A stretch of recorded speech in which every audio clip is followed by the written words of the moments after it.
E aí, meus queridos alunos, iremos falar hoje da história do Brasil, mais especificamente a República Velha, ou o declínio das oligarquias cafeeiras. República Velha, o declínio das oligarquias. Governar é abrir estradas. Questão operária, caso de polícia. Essa frase foi no governo de Washington Luiz, que governou de 1926 a 1930. Nele também tiveram a reforma monetária padrão lastro-ouro. O mais importante que ocorreu no governo de Washington Luiz foi a crise de 1929, onde teve a quebra do café. Isso ocorreu por conta da quebra da Bolsa de Valores nos Estados Unidos, a Bolsa de Valores de Nova York, onde teve a crise mundial do capitalismo. Isso acarretou no Brasil por quê? Porque os cafeicultores paulistas eram os maiores exportadores de café para os Estados Unidos. Com a crise mundial do capitalismo, por conta da superprodução de mercadorias, acarretou o quê? A crise no setor cafeeiro aqui no Brasil, mais especificamente no estado de São Paulo, no Oeste Paulista. Então aqui vamos novamente falar do governo Washington Luiz, 1926 e 1930. E também antecedentes da Revolução de 30, movimento tenentista, onde tiveram dois episódios principais: a revolta do Forte de Copacabana, 1922, Rio de Janeiro, e o auge do tenentismo, a Coluna Prestes, 1925 e 1927. Aí temos eleições de 1930, quebra do café com leite, Rio Grande do Sul, Paraíba, Minas Gerais, formaram a Aliança Liberal, igual Getúlio e João Pessoa. São Paulo apoia Júlio Prestes, vence, mas não assume. Então, para ocorrer a Revolução de 30, que não foi uma revolução, especificamente dizendo, por quê? Porque revolucionar significa mudar a sociedade agora. Não foi isso que aconteceu em 1930. O que houve foi uma troca de oligarquias. As oligarquias cafeeiras perderam o poder e deram lugar às oligarquias dissidentes, formadas por Rio Grande do Sul, Paraíba e Minas Gerais. Então foi uma troca de oligarquias. Oligarquias cafeeiras estavam no poder, as dissidentes queriam tomar o poder. Então, para acontecer isso, o assassinato de João Pessoa, que não teve nada a ver com as eleições no Rio de Janeiro para presidente da República. O assassinato de João Pessoa se deu em Recife, uma questão política local, que Getúlio Vargas usou como pretexto para fazer a dita Revolução de 1930. Daí temos tropas em movimento. Então, alunos, preste atenção, essa fórmula, tenentismo mais oligarquias dissidentes é igual à Revolução de 30, fim do domínio das oligarquias cafeeiras. Atenção nisso. Governo provisório. Ele foi formado por Isaías Noronha, José Américo, Afrânio Melo, Getúlio Vargas, Assis Brasil, Francisco Campos, Lindolfo Collor, José Fernandes. Rio de Janeiro, novembro de 1930. Era Vargas, 1930-1945. Vamos falar sobre a economia. Então, minimizar os efeitos do crack da Bolsa. Então, os efeitos do crack da Bolsa no Brasil foi a questão do café, Os cafeicultores paulistas faliram, certo? Então, isso foi o pretexto até para Getúlio Vargas tomar o poder, porque eles estavam fracos, sem dinheiro, perderam o poder por conta da crise de Nova York. A Bolsa de Valores caiu por conta da superprodução. Aqui os efeitos no Brasil foram arrasadores por conta da superprodução de café. O café ficou muito barato e uma das consequências da economia foi essa, Tentar o quê? Minimizar os efeitos do crack da Bolsa. Então o que foi que Getúlio fez? Defesa do setor cafeeiro, compra e queima do café. O que quer dizer compra e queima? Ou seja, para o preço voltar ao normal, ele mandou estocar, o Estado comprou o café e mandou queimar, grande parte do café para que o preço nas prateleiras dos supermercados,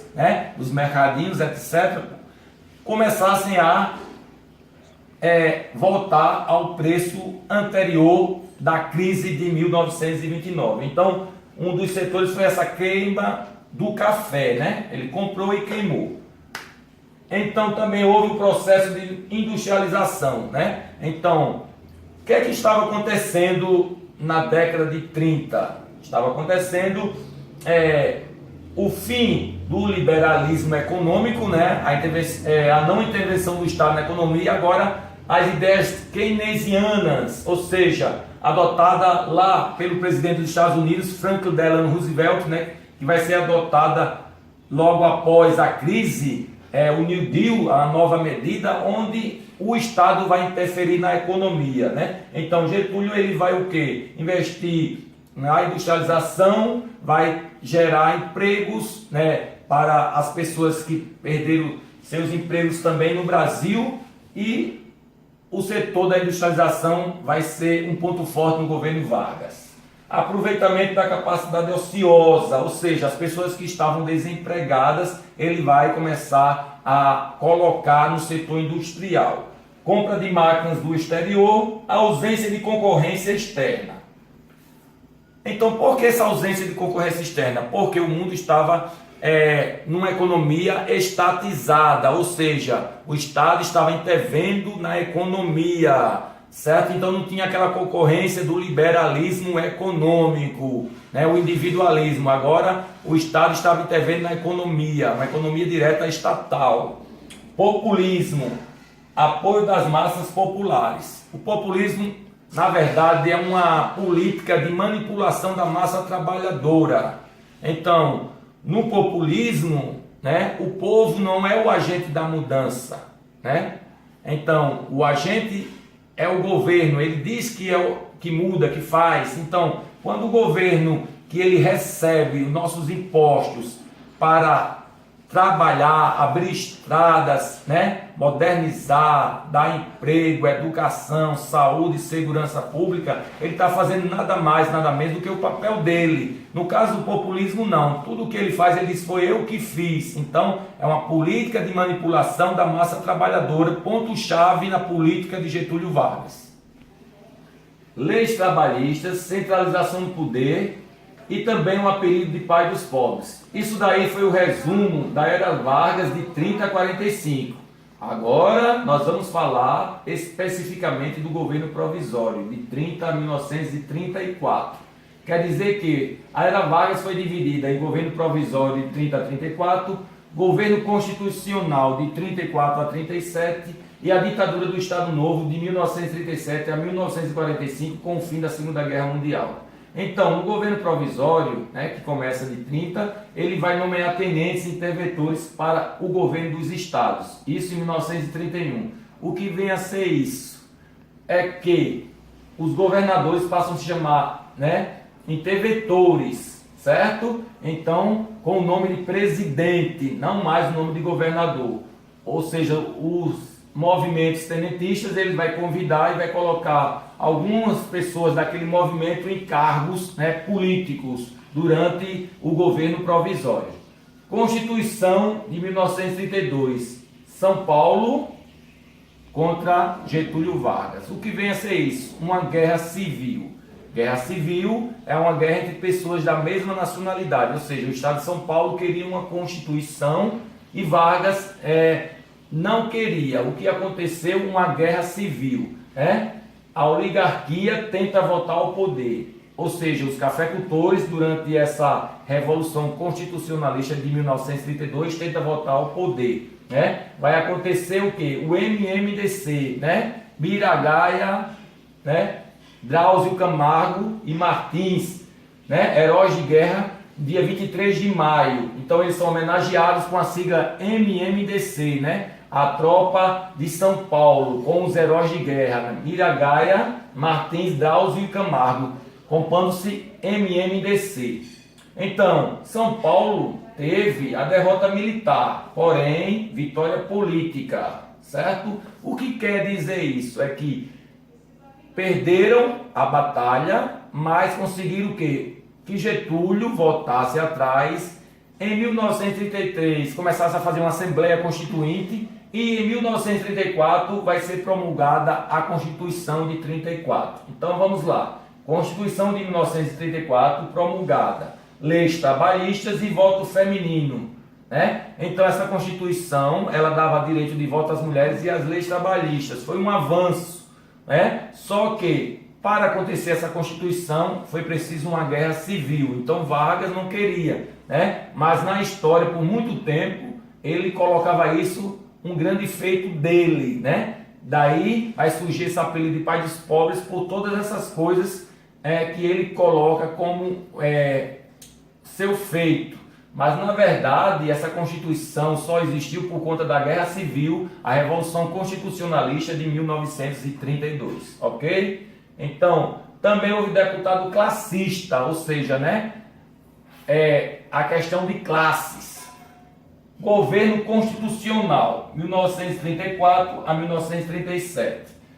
Radicalização política. Então, no governo constitucional, tiveram a radicalização política, ANL, que significa Aliança Nacional Libertadora, e AIB, Ação Integralista Brasileira. O que vem a ser isso?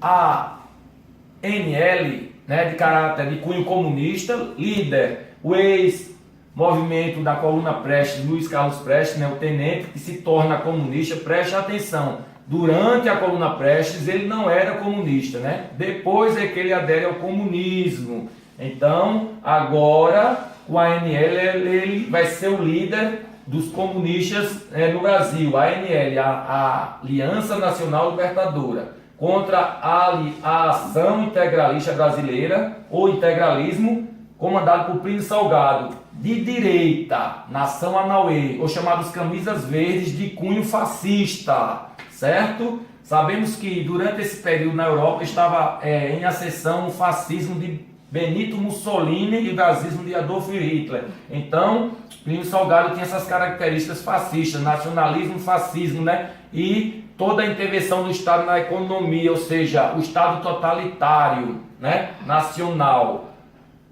Então, o líder era Plínio Salgado.